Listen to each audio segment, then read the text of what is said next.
ہم عمر بھر کھیتی باڑی کرتے تھے، وہیں اپنے گاؤں جہانگیرہ میں ہماری یہی کسب تھا بزرگوں کا سب کا.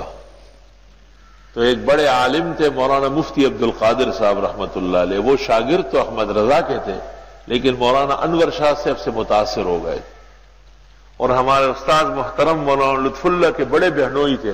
حضرت والا کو دارالعلوم دیوبند میں مفتی عبد القادر صاحب نے بھیجا کہ حضرت شاہ صاحب سے جا کے حدیث پڑھو. مفتی صاحب کی زمین ہمارے پاس تھی اور ہم ان کے مزارے تھے، اور زمین میں فصلیں ہوتی تھی، آدھا ان کا آدھا ہمارا. ان کے بھی جانور کھڑے ہوتے تھے، تو میرے والد صاحب کا کہنا یہ تھا کہ پہلے ان کو ڈالو، زمین ان کی،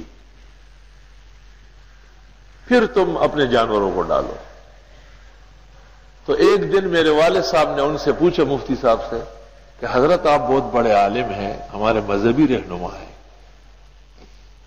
اور یہ جو جانوروں کا مسئلہ ہے یہ ان لڑکوں کے ہاتھ میں، مجھے ڈر لگتا ہے کہ یہ اپنے اور پرائے کا فرق کرتے ہیں، اس کو آپ معاف فرمائیں.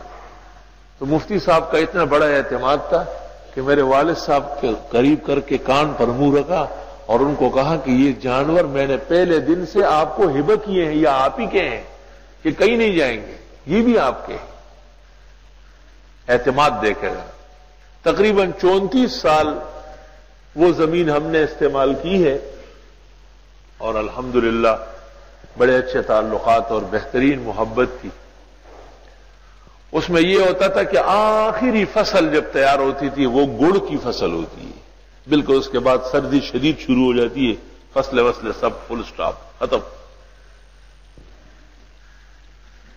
تو اس کی وہ گانی چلتی ہے دیہاتوں میں، گنے سے رس نکال کے وہ پھر کڑائی میں پکتا ہے، اس کا گڑ بنتا ہے.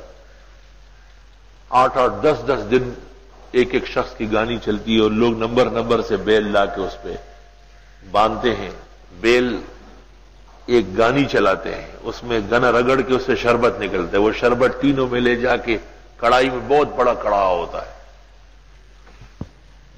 وہ جو گنا دیتے ہیں اس کو کہتے ہیں پیڑو، پیڑا دیتے ہیں، اور وہ جو گڑ بناتا ہے وہ کہلاتا ہے گڑو، اور اس کے نیچے جو آگ جلاتا ہے اس کو کہتے ہیں جوکی.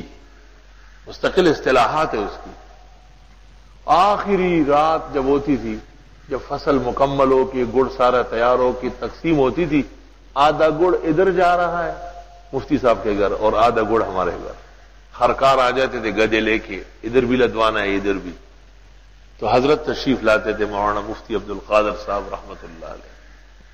اس دن پوری زمین کی صفائی ہوتی تھی، راستوں پہ چڑکاؤ ہوتا تھا، قسم قسم کے پودے راستے میں لگائے جائے کہ حضرت تشریف لا رہے ہیں. میرے والد صاحب ایسے خوش ہوتے تھے، سب گھرانہ خاص قسم کے کھانے پکتے تھے. ان کی وجہ سے ان کی تشریف آوری پر تمام لوگوں کی دعوت ہوتی تھی خاص قسم کی. گڑ کا آخری فیصلہ کر کے روانہ کر کے وہ جو مزدوری ہوتی تھی، مفتی صاحب اپنے رومال میں پیسے لپیٹ کے لاتے تھے، وہ تقسیم ہو جاتے تھے مزدوروں میں. 8-10 دن کی مزدوری دے دی. پھر جب ہمارا گڑ بکتا تھا تو ہم حضرت کو ان کا حصہ دیتے تھے. خدا کا کرنا یہ ہے 34 سال پورے ہو گئے، اور آج گڑ حضرت کی بوریوں میں بھی ڈلا اور ہماری بوریوں میں بھی ڈلا. لیکن مفتی صاحب نے دیکھا اور دیکھتے ہی فرمایا کہ بھئی بوریوں میں فرق ہے. میری جو بوریاں ہیں ان میں گڑ کم ہے، یا بوری چھوٹی ہے، میں چھوٹا تھا اس وقت، اور ہماری بوریوں کا کہا کہ ان میں گڑ زیادہ ہیں یا بوری بڑی ہے. والد صاحب نے کہا نہیں حضرت برابر ہے، ایک کمپنی کی بنی ہوئی بوری ہے، پورا چھاپ نمبر لگا ہوا ہے. 2-4 منٹ اور گزر گئے، مفتی صاحب نے پھر فرمایا کہ نہیں بوجھے کی فرق ہے. والد صاحب نے کہا کہ نہیں فرق حضرت نہیں ہو سکتا. اور میرے والد صاحب باقاعدہ بار بار باہر نکل کے سر سے ٹوپی اتارتے تھے اور کہتے تھے کہ یا اللہ میری عزت رکھ. ہمیں حیران ہوا کہ کیا ہوا، کیوں اتنے پریشان ہیں.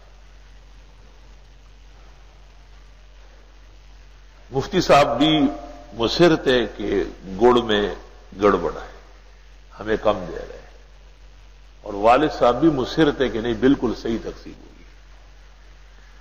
جس وقت خرکار آیا اور اس کے اٹھانے کے لیے، تو میرے والد صاحب نے حضرت سے پھر دریافت کیا کہ حضرت آپ کا وہ شبہ اب بھی برقرار ہے کہ آپ کی بوریوں میں گڑ ہم نے کم ڈالا ہے؟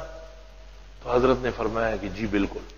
تو حضرت نے والد صاحب نے کہا، اس کا شیر حسن نام تھا خرکار کا، کہ شیر حسن ہماری جو بوریاں ہیں یہ حضرت کے یہاں لے جاؤ، زمین تو ان کی ہے، اور حضرت کی بوریاں جن میں گڑ کم ہے یہ ہمارے گھر اتارو.